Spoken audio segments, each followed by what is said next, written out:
Leitura de Tito, capítulo 1. Paulo, escravo de Deus e apóstolo de Jesus Cristo, foi enviado para levar a fé àqueles que Deus escolheu a ensinar-lhes a conhecer a verdade de Deus. A verdade que transforma vidas, a fim de que tenham vida eterna, que Deus lhes prometeu antes do princípio do mundo, e Ele não pode mentir.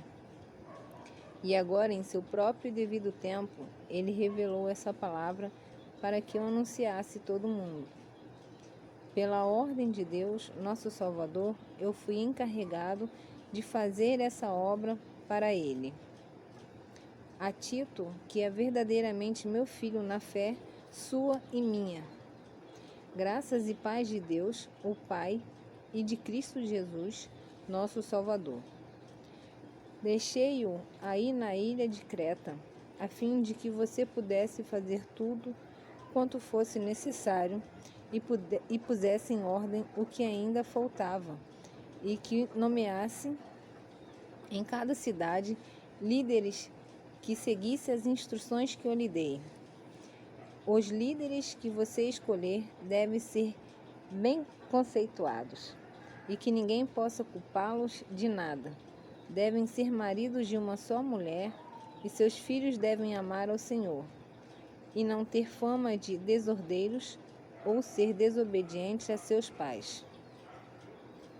Os bispos devem ser homens de vida irrepreensível, porque são ministros de Deus.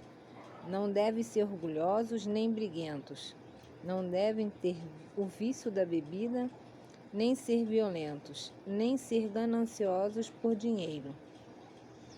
Devem gostar de ter hóspedes em casa e amar o bem. Devem ser homens sensatos e justos. Devem ter a mente pura e ser dotados de domínio próprio. Sua crença na verdade que lhes foi ensinada deve ser forte e firme, a fim de que possam ensiná-los aos outros e mostrar aos que discordam deles onde é que estão errados. Pois há muitos que se recusam a obedecer. Isso é verdade, especialmente entre aqueles que dizem que todos os fiéis devem ser circuncidados. Eles não passam de faladores e enganadores, e é preciso fazê-los calar. Famílias inteiras já foram desviadas da graça de Deus. Esses mestres estão apenas atrás do dinheiro de vocês. Um deles, um profeta nascido em Creta, disse a respeito deles: esses homens de Creta são todos mentirosos.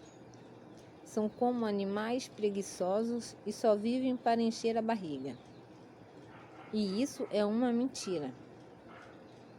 Porque tanto fale aos fiéis, daí tão severamente quando necessário para fazê-los fortes na fé, para que deixem de dar ouvidos às lendas judaicas e às exigências de homens que se tornam surdos à verdade.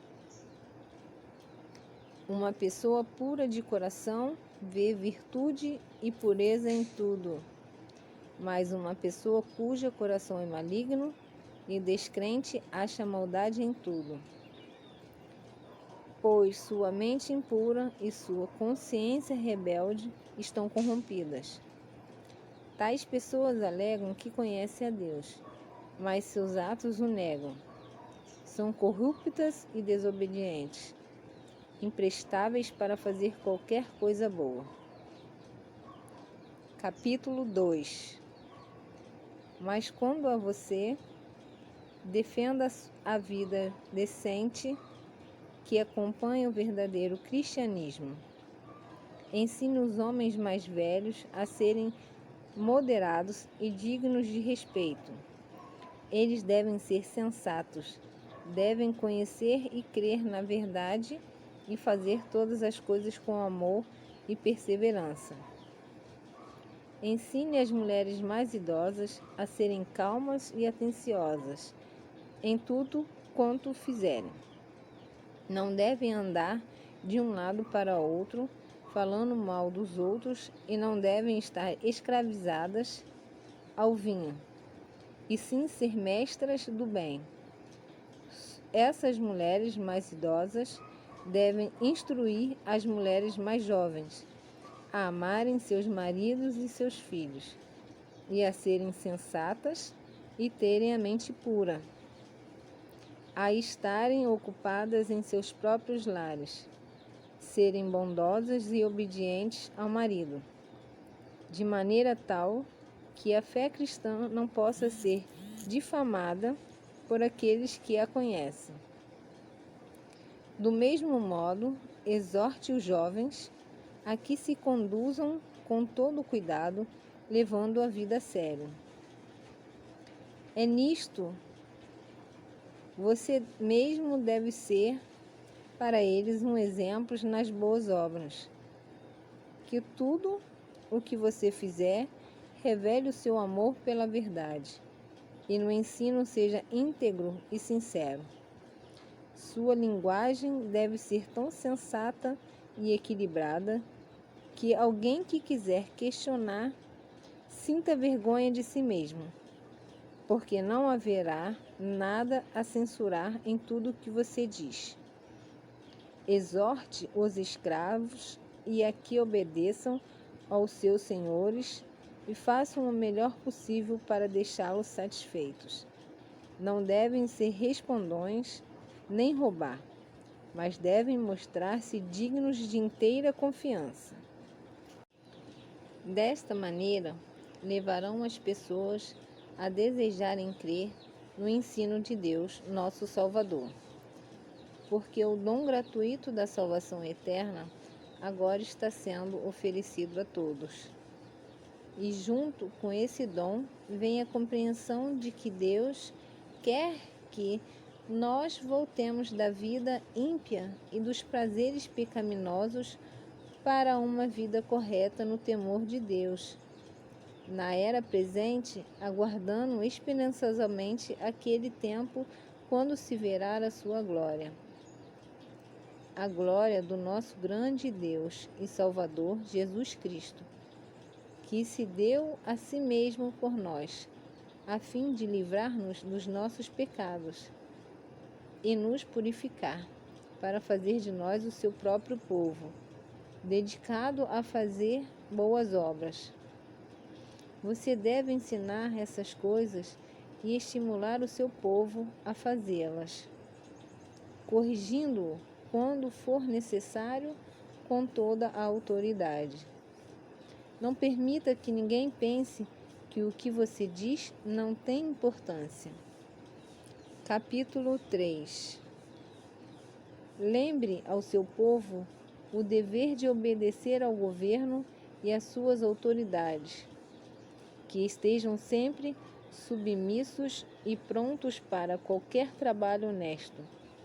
Não devem falar mal de ninguém, nem contender, mas sim ser bondosos e verdadeiramente atenciosos para com todos.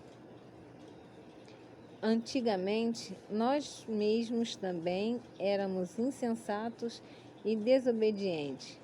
Éramos enganados pelos outros e nos tornamos escravos de muitos prazeres malignos e desejos ruins.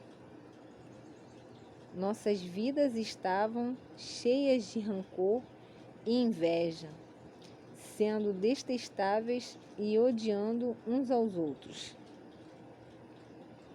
Mas, quando chegou o tempo de se manifestarem a bondade e o amor de Deus, nosso Salvador, então Ele nos salvou.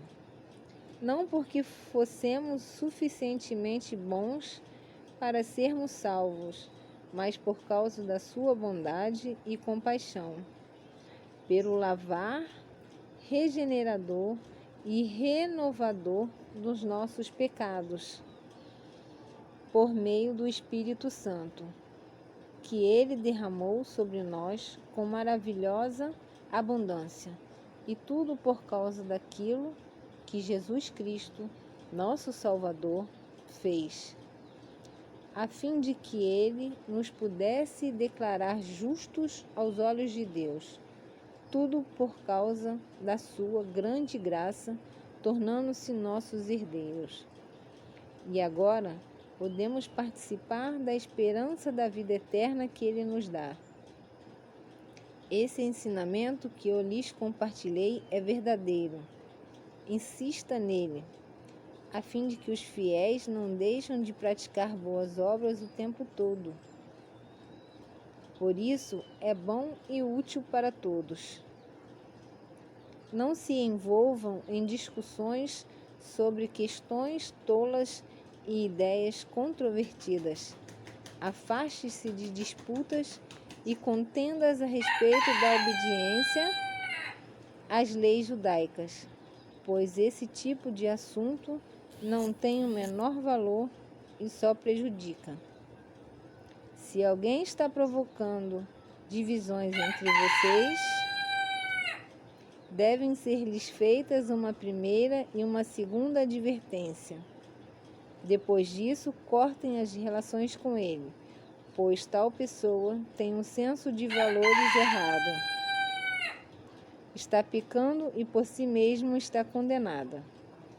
Estou planejando enviar-lhe Ártemas ou então Tíquico. Logo que algum deles chegar aí, por favor, procure vir encontrar-se comigo em Nicópolis o mais depressa possível, pois decidi ficar lá durante o inverno. Faça tudo o que puder para ajudar Zenas, o advogado, e Apolo na viagem deles. Veja que eles tenham tudo o que precisam. O nosso povo deve aprender a dedicar-se à prática das boas obras e ajudar os outros em consolo de necessidade, para que assim as suas vidas sejam frutíferas. Todos os que estão comigo mandam lembrança. Peço-lhe que apresente a minha saudação a todos os amigos na fé. Que a graça seja com todos vocês.